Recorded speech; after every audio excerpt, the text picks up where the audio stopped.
Comment l'Écriture appelle ce genre de personnes? Elle parle d'une expression particulière, elle parle d'une oreille incirconcise. C'est-à-dire elle n'a pas vécu de circoncision. On parle aussi de la circoncision du cœur. C'est une expression spirituelle très tranchante qui a été adressée par saint Étienne, donc le martyr, au Sanhédrin, siégeant pour le juger, quand il sentit c'est-à-dire le Sanhédrin, les religieux, ils résistaient à l'Esprit Saint à cause d'attachements inavoués. Et voilà ce que va dire Étienne. Nuque raide, oreille et cœur incirconcis, toujours vous résistez à l'Esprit Saint. Ça, c'est dans Actes chapitre 7, au verset 51. Et je vais vous parler de l'Esprit Saint parce que pour moi, ce soir, c'est extrêmement important d'aller lui demander de l'aide. L'Esprit Saint nous parle à travers l'Évangile. Mais seule l'oreille circoncise entend sa voix. Et ce n'est pas qu'une affaire d'Esprit Saint, c'est une affaire d'oreille qui doit être circoncis. C'est-à-dire l'oreille dont on a enlevé le prépuce, exactement comme la circoncision dont il est question dans l'Ancien Testament, ou pour les Juifs. Par là, saint Étienne entend le manque de soumission à Dieu.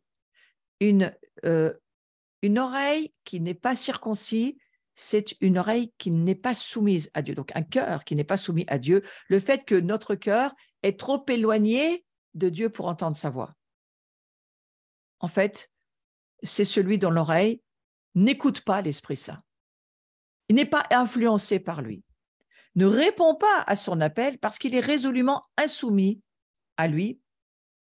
Pourquoi est-ce qu'il est insoumis à lui? Bien, la Bible nous dit.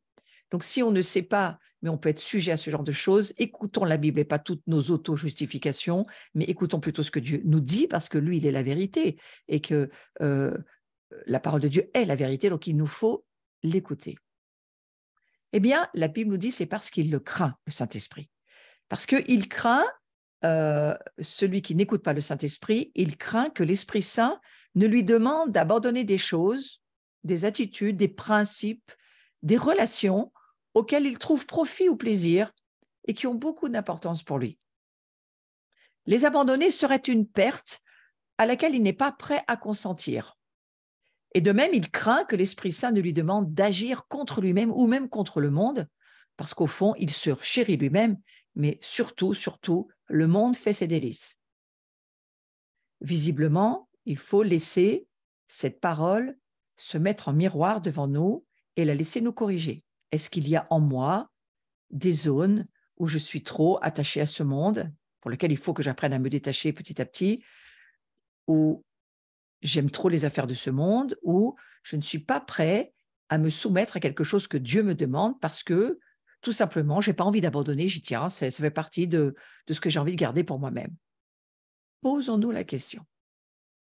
Si nous vivons de cette manière-là, c'est la stérilité assurée. On ne portera pas de fruits. C'est l'histoire de la parabole des talents, où ça tombe sur le bord du chemin, ça tombe sur le rocher, ça tombe sur les épines, ça tombe dans des cœurs qui sont totalement remplis d'autre chose que du désir d'être soumis à Dieu et d'écouter Dieu, le désir d'être prêt à lâcher, abandonner même des choses auxquelles on tient pour Dieu, donc pour porter du fruit. Ça fait partie.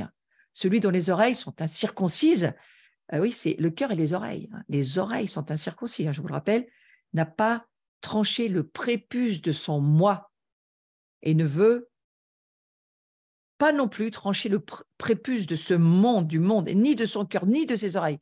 En fait, il n'est prêt à rien sacrifier du tout. Bien souvent, il y a le portefeuille avec aussi. Il ne donne jamais rien. Il n'est pas reconnaissant, ni dans une assemblée où il devrait donner sa dîme, parce que je suis vraiment en certitude de vous dire, la dîme n'est pas une affaire de légalisme, mais une affaire d'obéissance perpétuelle à la loi de Dieu, comme les 3 fêtes de l'Éternel, Pâques, Shavuot, Sukkot, Pâques, Pentecôte, la fête du tabernacle, 3 fêtes que nous devons vivre éternellement, et c'est déjà dans la vie éternelle que nous y sommes là. Aujourd'hui, dans notre esprit, nous sommes nés à nouveau, nous sommes déjà dans l'éternité, nous continuons à vivre. Nous vivrons perpétuellement ces fêtes de l'Éternel, mais perpétuellement, mes frères et mes sœurs, nous donnerons notre dîme à Dieu. Parce que la dîme, elle est donnée par Abraham à Melchisédek. bien avant la loi mosaïque. Beaucoup de gens me disent « Oh, mais la dîme, c'est pas de Dieu, c'est du légalisme. » Pas du tout, c'est perpétuel. Relisez l'Écriture. Eh bien, de la même manière, vous acceptez de vous soumettre à la parole de Dieu ou pas. C'est une affaire de circoncision du cœur. En faisant cela, nous donnons l'opportunité à Dieu de nous bénir, de multiplier ce que nous lui donnons. Et tous ceux qui, d'ailleurs, je vais d'ailleurs aller là-dessus, tous ceux qui me bénissent dans ce cours, eh bien, vous savez quoi? Dieu va vous bénir en retour parce qu'au fond, qu'est-ce qui se passe? Eh bien, il peut multiplier ce que vous donnez. Vous mettez une semence de bénédiction, il va multiplier pour vous des semences, quelles qu'elles soient spirituelles ou d'autres choses. Mais si nous ne donnons rien, nous ne donnons à Dieu aucune possibilité de pouvoir multiplier ce que nous lui donnons par amour. Parce qu'au fond, ce n'est pas à moi que vous donnez, c'est à Dieu que vous donnez. Et c'est en donnant à Dieu que lui, il multiplie vos dons, vos offrandes. Eh bien, je parle d'oreilles incirconcis, je parle de cœur incirconcis pour celui qui ne veut pas entendre l'Écriture. Et l'Écriture, eh bien, c'est une affaire beaucoup de sacrifice, par amour, simplement par confiance en Dieu. Si tu t'offres à moi, il n'est pas question de donner seulement nos finances à Dieu, il est question de donner toute notre vie. Donc, vous voyez, notre portefeuille, ça commence par là, mais ensuite, une fois qu'on a donné et qu'on est en règle avec Dieu sur ces domaines-là, Dieu ne va pas en rester à votre portefeuille, frères et sœurs. Il va aller jusqu'à vouloir tout votre cœur, toute votre vie, tout ce que vous êtes, parce qu'il veut pouvoir vous voir porter du fruit de sa gloire. Mais le prix à payer, c'est d'être pas seulement l'intercesseur, le prieur, celui qui amène l'intercession et les prières au trône de la grâce de Dieu, mais c'est celui qui devient lui-même le sacrifice. C'est celui qui se sacrifie, c'est celui qui se soumet à la parole de Dieu et qui accepte et qui est prêt dans son cœur à donner tout ce que Dieu va lui demander. Et voyez, Dieu ne nous demande pas tout d'un coup, en un seul jour, petit à petit, par le Saint-Esprit, il y a un chemin. Et si vous entendez sa voix, c'est-à-dire si vous écoutez ce qu'il vous dit au travers de l'Évangile et que vous laissez les semences, sa parole, tomber dans votre cœur, qui est un cœur qui va être déterminé à accueillir, à obéir au Seigneur, ça va porter du fruit. Ça, je vous le garantis parce que c'est la parole de Dieu qui nous le garantit. Donc, vous voyez, cette attitude, chaque fois qu'on essaye d'étouffer la voix de Dieu, chaque fois que dans notre conscience, on n'a pas envie d'entendre, on n'a pas envie d'obéir, on ne veut pas laisser notre cœur être circoncis, eh bien, il en était question déjà dans le livre d'Ésaïe au chapitre 6, verset 9. Il en est aussi question dans Matthieu 13, au verset 13 à 15. Mais je vous lis ce passage. Ils regardent sans regarder. Ils entendent sans entendre, ni comprendre. Car le cœur de ce peuple s'est épaissi. Ils sont devenus durs d'oreille. Ils se sont bouchés les yeux pour ne pas voir de leurs yeux, ne pas entendre de leurs oreilles, ne pas comprendre avec leur cœur, pour ne pas se convertir. Et pourtant, je les aurais guéris. Voilà ce que dira le Saint-Esprit dans le livre d'Ésaïe au chapitre 6. Mais c'est repris dans le livre de Matthieu 13. Donc le Seigneur, il met à nu les intentions de ses auditeurs. Il donne l'apparence de lire, d'écouter. Beaucoup de gens comme ça, beaucoup de croyants, ils sont là, ils écoutent, ils viennent tous les dimanches ou d'autres jours à des célébrations, ils sont là, ils sont présents, mais leur cœur n'est pas là. Ouais. Et en fait, ils viennent pas pour se soumettre à ce que Dieu veut leur dire, pour les transformer pour sa gloire. Ils viennent parce qu'ils sont intéressés pour eux-mêmes et pour trouver des réponses à ce que eux cherchent, qu'ils veulent devenir. Ils sont leur propre Dieu, c'est pas Dieu qui est leur Dieu. Donc attention à cela. Moi, je dis juste que nous devons laisser Dieu nous parler à chacun et laisser sa voix, laisser l'évangile, la parole qui est semée dans notre cœur, pouvoir porter du fruit. Alors le Seigneur, il explique pour quelles raisons les personnes qui ont un cœur qui ne se soumet pas, qui ne change pas, qui ne se transforme pas. Pourquoi ils sont comme ça? Parce qu'ils craignent que la voix de Dieu ne résonne si clairement, que les reproches de l'Esprit Saint ne soient si convaincants, qu'ils ne soient forcés d'abandonner leurs fausses attitudes, d'abandonner leur bien, parfois même mal acquis, leur projet d'avenir, abandonner même leur projet de vacances pour certains. Et certains projettent leurs vacances, puis ça va finir en fiasco. Qu'il aurait fallu écouter Dieu qui dit non, pas comme ça, pas de cette manière-là, pas là. C'est pas ma volonté pour toi.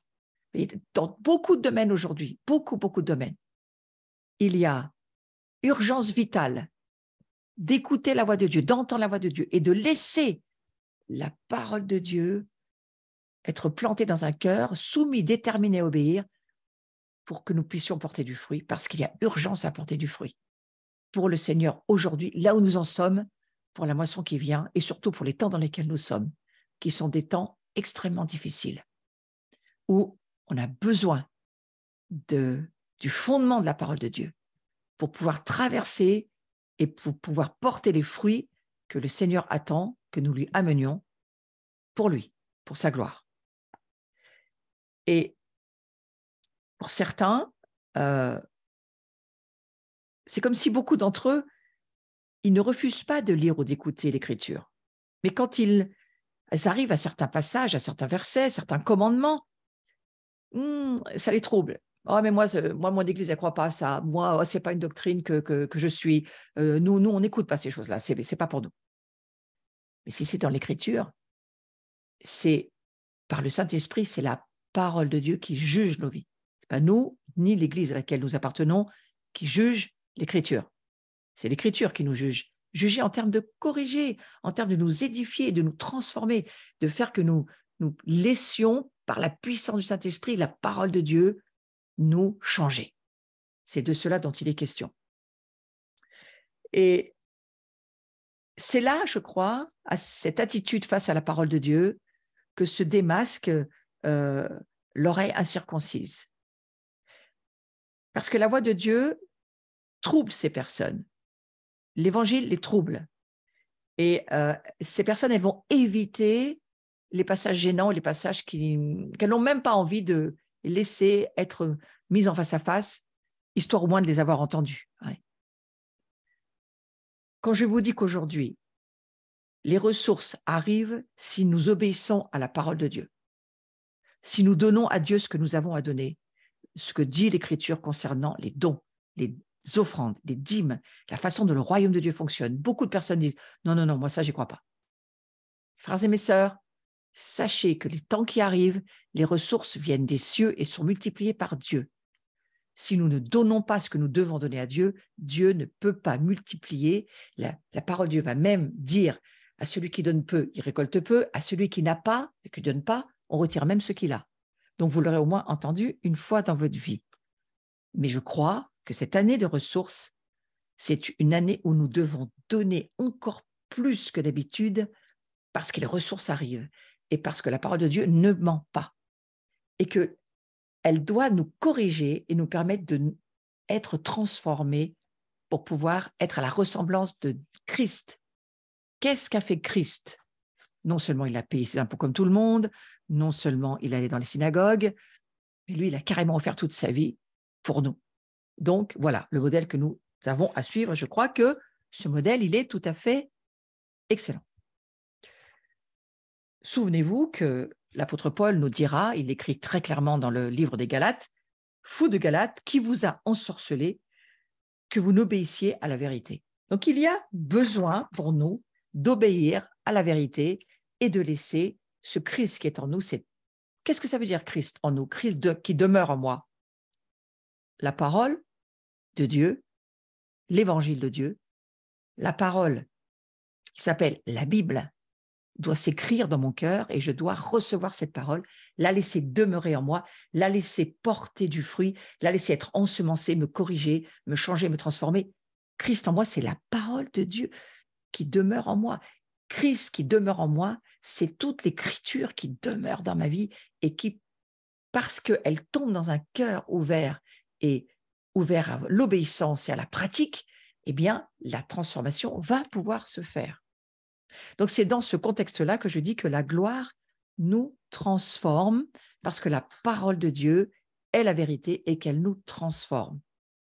Celui qui a le Fils a la vie. Avoir le Fils, c'est laisser la parole de Dieu demeurer dans notre cœur et la laisser nous circoncire. Arrêtez-vous un instant, mes chers amis, et revenons à l'ensemble de ces passages qu'on vient de lire, ces versets, ces commandements qu'on vient et qu'on voudrait finalement délibérément éviter. Ouais. Notre cœur protestait devant notre obstination, tremblait, battait douloureusement pour nous avertir que nous étions en train de résister au Saint-Esprit, voyez-vous. Combien de passages nous lisons et on fait comme si on ne les avait pas lus, pas entendus. On ne veut pas rester dessus parce qu'on ne veut juste pas y obéir. Et aujourd'hui, la gloire de Dieu nous oblige à faire attention à cela.